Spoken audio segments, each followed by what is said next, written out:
American expat Robin Emerson lives in Nairobi's Kilimani suburbs, located 5 kilometers west of the city's central business district. Despite being thousands of miles away from her homeland, Emerson has remained actively involved in election issues back home. She chairs the Kenyan chapter of Democrats Abroad, an umbrella organization of the Democratic Party supporters living abroad. Emerson says, irrespective of where in the world they are, it is important for American citizens to participate in elections in their native country. It's important and it's significant for us to continue to hold the tenets, the founding tenet of democracy and allowing every person to exercise their right. And so even though U.S. citizens live abroad around the world, we still have the opportunity to express ourselves of the direction that we want our country to go. The U.S. is one of the only 2 countries in the world that imposes a global taxation policy on expatriates, the other being the East African country, Eritrea.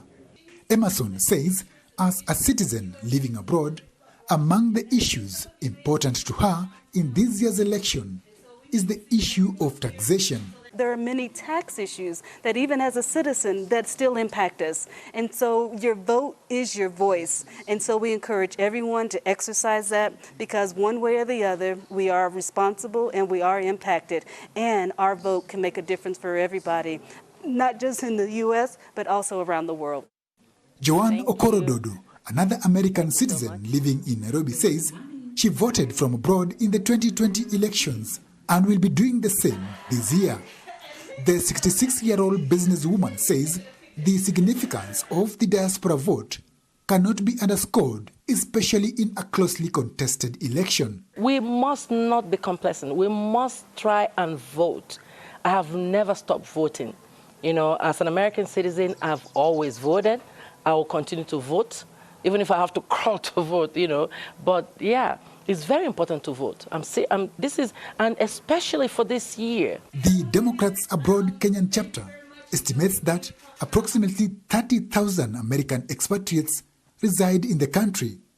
Emerson says they have been holding voter information and registration drives to encourage American citizens living in Kenya to vote and participate in the election back home. One of the things that many U.S. citizens around the world need to know, again, is just reminding them that they have this right. So we have a duty to reach out to them and to be able and be available wherever U.S. citizens are and to be there and answer questions that they might have about this. How do I do this? Why should I do this? What's necessary? So we're at various places around Kenya. VOA contacted some expatriates who support the Republican Party. However, they declined to sit down for an interview. Emerson and Okorododo say they are not only keenly following the elections in their country, but also participating in it, albeit from a distance. Juma Majanga, VOA Africa, Nairobi.